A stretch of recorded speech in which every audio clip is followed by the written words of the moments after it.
Hey everyone, welcome into this lecture on the dot product.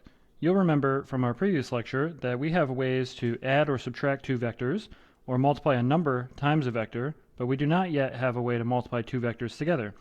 So in this lecture we're going to define one way to multiply two vectors together, and that way is going to be called the dot product.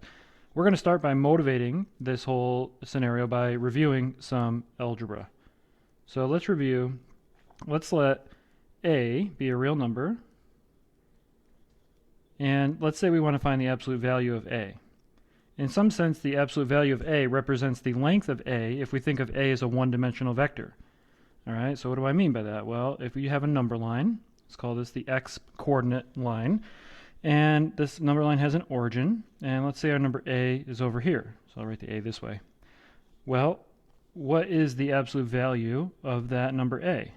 It's the distance from a to the origin, right, to 0. And so, one way that we can compute, well, let's think, what if a was negative before we talk about how to compute it. So if a is negative, it's over here. So in this case, a is less than 0, right? The absolute value of a is now the distance, the length of the segment, of the line segment right here, right, that connects a back to the origin. So it's the same deal. That's a geometric interpretation of the absolute value. It's like a length of the number. All right. Well, how do we systematically compute this? We all know that if a is a negative number, its absolute value is obtained by just changing the sign, right? Make it positive. Well, that's fine, right, in terms of just explaining it to someone if you want to tell someone how to do it, but that's not a good definition from a calculus point of view. So from a calculus point of view, the absolute value of a number a, again, you want to think of this number a as a one-dimensional vector here. The absolute value of the number a, how do we obtain it? Well, we take a and we square it, and then we square root it. Okay, we square root the square. All right, let's check this, make sure it works. So I want to compute the absolute value of the number 2. What do? I do 2 squared, and then I square root it. Order of operations here. 2 squared is 4. Square root of 4 is 2. The absolute value of 2 is 2. Yeah, that's completely right. All right, what if I want to find the absolute value of negative 3? Well, according to this method, I should take negative 3 and square it, and then square root the answer. When you square negative 3, you have to square the whole thing. So the square of negative 3 squared is 9, positive 9. Square root that. And the square root of 9 is, of course, positive 3. Right? So this is not a proof. These are just two examples, but they work out. And it turns out that this is the correct definition of the absolute value from a calculus point of view. All right. Well, let's try to extend this now to the idea of vectors. We studied in the last lecture, the last couple of lectures, we've studied vectors, and we've defined vectors in their component form or standard form, right? So now let's let v be a vector. I'm going to write this as a three-dimensional vector. Call it x1, y1, z1.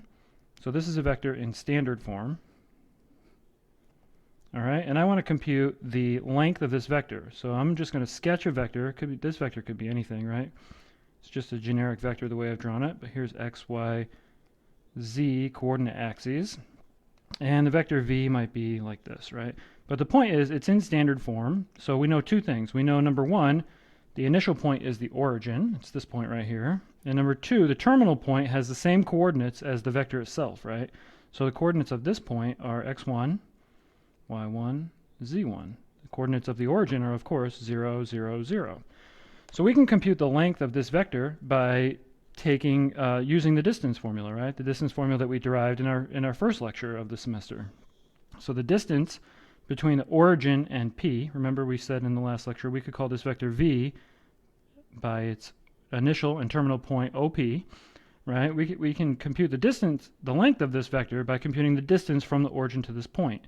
And so the distance from O to P is equal to the sum of the squares square rooted, right? So x1 minus 0 squared plus y1 minus 0 squared plus z1 minus 0 quantity squared, right? Square root the whole thing. That's the distance from O to P. That's also the length of this vector. So the notation that we use for the length of a vector is, instead of using just the absolute value like we did up here, actually our book does use just the absolute value symbol, I am always going to use instead a double bar. So double bar here of v. This represents the length of v, okay? And the length of v turns out to be, if v is in component form, all right, just like this, right? If it's in component form, then it's the sum of the squares of its entries. Notice these minus zeros are going to go away, right? So this becomes x1 squared plus y1 squared plus z1 squared. This is the sum of the squares of the entries, and then you have to square root the whole thing, right? So at this point, we see that this looks pretty similar to this method up here, right? Square root of a one-dimensional vector is just square that vector, or sorry, the absolute value, the length of a one-dimensional vector is obtained by squaring the only component, the one component of that vector, and then square rooting it. Down here, the length of our vector v is obtained by squaring the terms, right, adding them up, and square rooting them.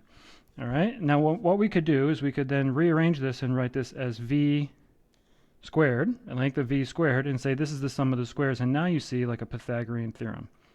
So this all goes back to what we did in our first lecture. So this is now the length squared. We're going to use this as motivation because this is like v squared, right? This vector v squared in some sense. Up here, if we were to do it, we would just see a squared.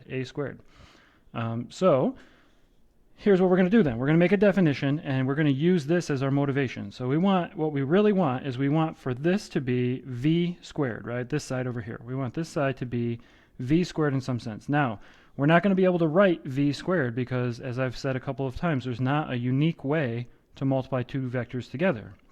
So instead, what we're going to do is we are going to write this as v dot v. So we're going to use a dot as our multiplication, all right? So we will define, let me write this out a little bit, in a little bit more detail here. So definition, let's let v be x1, y1, z1, and we're going to have two vectors here. So w equal x2, y2, z2. And from here, what I want to do is define the dot product between these two. All right, so we're going to then put or define this, right? So v dotted with v. V dotted with itself, we want to be exactly this so that it matches our intuition for regular numbers. So v dot v is just the sum of the squares of the entries. x1 squared plus y1 squared plus z1 squared, and define the dot product. So this is weird the way I've written this first, but the whole point is that this is motivating our definition, okay? But we define the dot product of v with w to be v dot product with w equals what? It's going to be first component x1 times x2. Component times component. So I'm going to put the dot there. This dot just means multiply. This dot means dot product of vectors. So then the second component, it's going to be y1 times y2. And then it's z1 times z2. You take all those component by component products and you add them up. And this is the dot product of v with w, of any two vectors. So let's do a couple examples, write down a couple of properties, and then we'll leave this video here and pick up with some other intuition in the next video. So here's an example. We don't need to compute too many of these. We just need to do enough so that we understand what they're doing. So let's say v is the vector 1, -2, 3. And let's say w is the vector 2, 1, 4. And we want to compute the dot product of v with w. And then we'll also compute the dot product of w with v. So v dotted with w is 1, -2, 3. Dot product with 2, 1, 4. According to our definition, we take component by component. So first component times first component.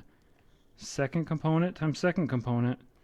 Third component times third component. And then we're just going to add up those products. So 1 times 2 plus -2 times 1 plus 3 times 4.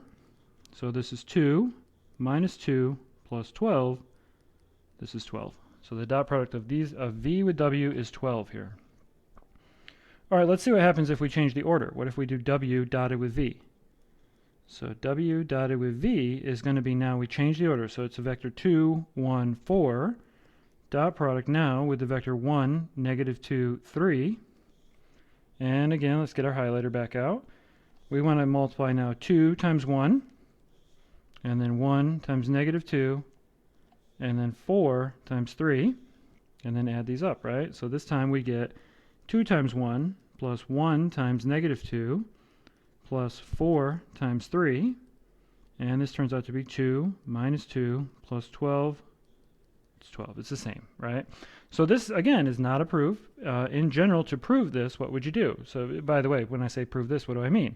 It looks like order doesn't matter, right? So it looks like the dot product obeys the commutative property, and it turns out that it actually does. So I'm going to write this down as a proposition.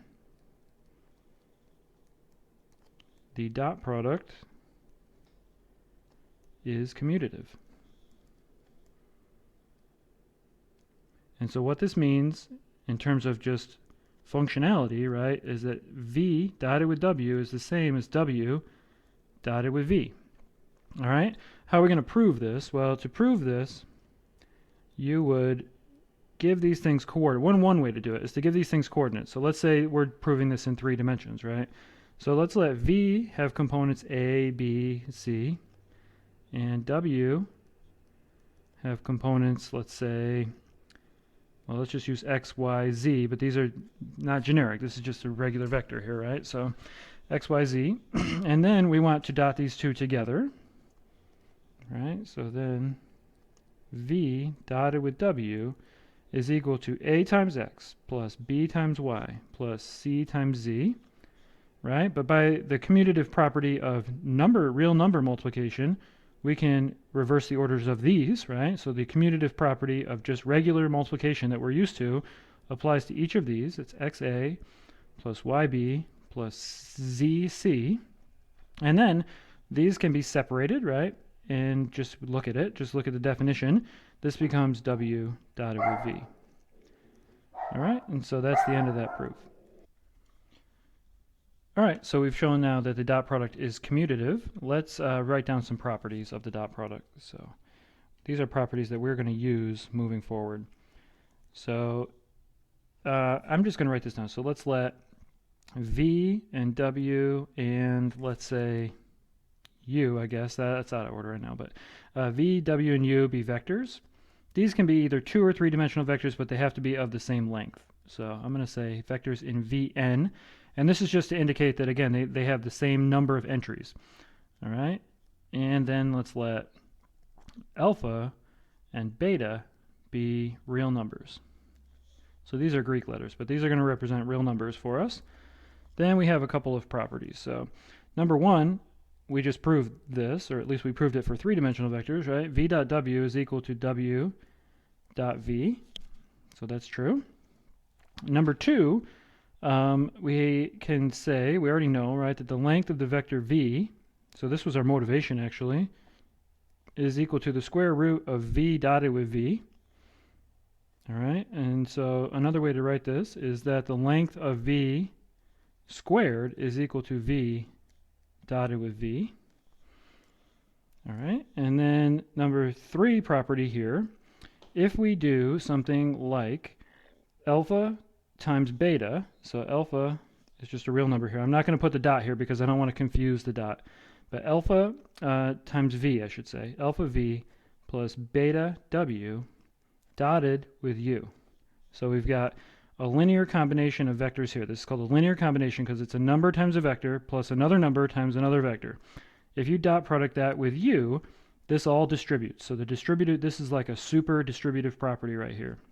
What this ends up being then is alpha times V dot U plus beta times W dot U. Okay, and then from here you can even go further, right? Because if you have another sum or difference over here, you can FOIL these things and distribute these out. But the point is that the distributive property holds, all right? And not only does it hold, but numbers can be factored out. And so this is a couple different properties all wrapped up into one right here. Okay, so let's leave this video here. We've done an example. We've defined the dot product by this algebraic equation that we got by just comparing what we can call one-dimensional vectors, real numbers, right? One-dimensional vectors and their properties here. And then we just extended it. So that's the algebraic definition of the dot product. And Panda says goodbye.